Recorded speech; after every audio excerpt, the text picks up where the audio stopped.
Muri iyi minsi rero ingendo nyambukiranyamipaka ni zimwe mu ngendo zigiye zigoye bitewe n'ubushobozi bw'ibyangombwa abantu bafite cyangwa se igihugu aturukamo. Uyu munsi rero twaguteguriye ibihugu icumi bya mbere bifite pasiporo zikomeye cyangwa se pasiporo zijya mu bihugu byinshi ku isi.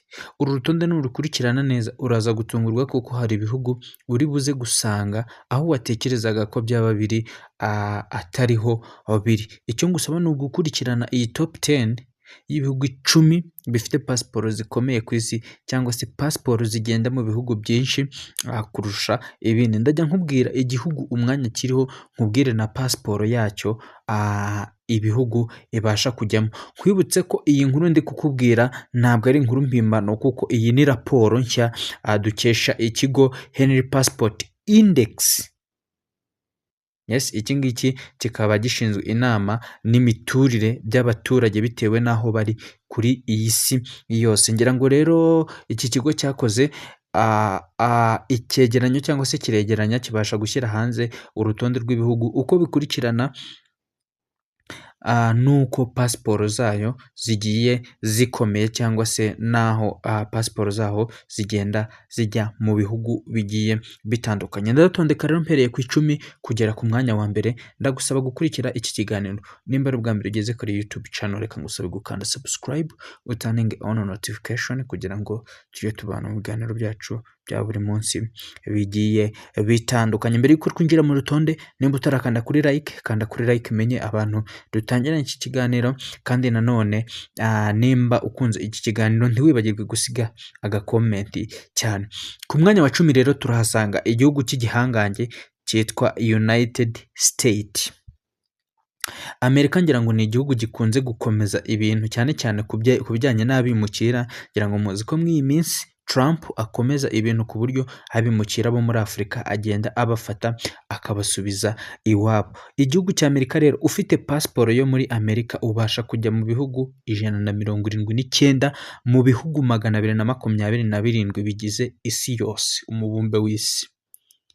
Yes, Amerika ikaba ariyo iri ku mwanya wa 10 mu bihugu by'ibihangange cyangwa se mu bihugu bifite pasiporo zijya mu bihugu byinshi.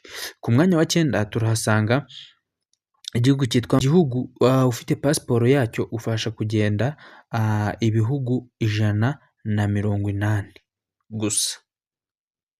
Naho ku mwanya wa 8 ibihugu bihari turasanga ibihugu 3 byonyine, igihugu cyitwa Canada, Iceland ndetse na Lithuania. Ufite pasiporo yo mu bihugu ubasha kugenda mu bihugu 181 ntawe uguhagaritse. Ku mwanya wa 7 rero turahasanga ibihugu nka Australia, Lettonia ndetse na Liechtenstein.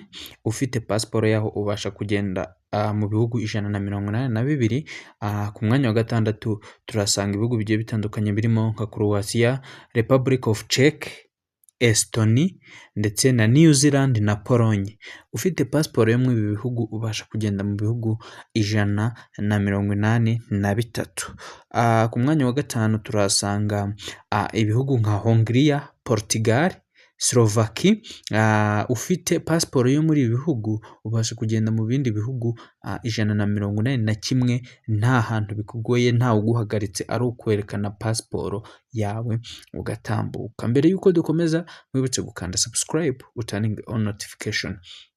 Ku mwanya wa 4 rero tukaba turi buze kuhasanga ibihugu nka Australia, Republic, Belgique, Finland, France, Ubugiriki, Ireland, Ubutaliyani ndetse na Norvège.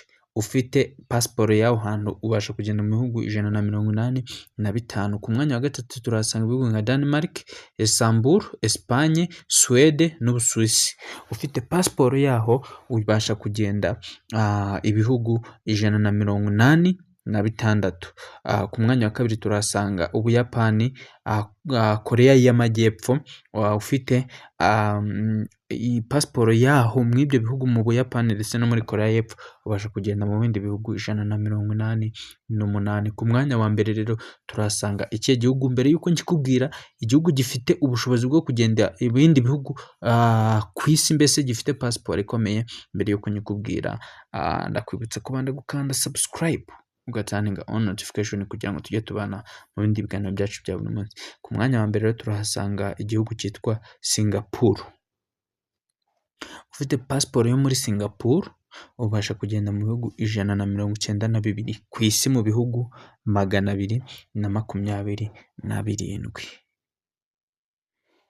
Reka ngushimire wowe twabanye muri iki kiganiro bidatinze, ngusabe gukanda subscribe turning on notification kugira ngo tujye tubana mu bindi biganiro byacu bya buri munsi. Imana ibarinde. Ciao ciao.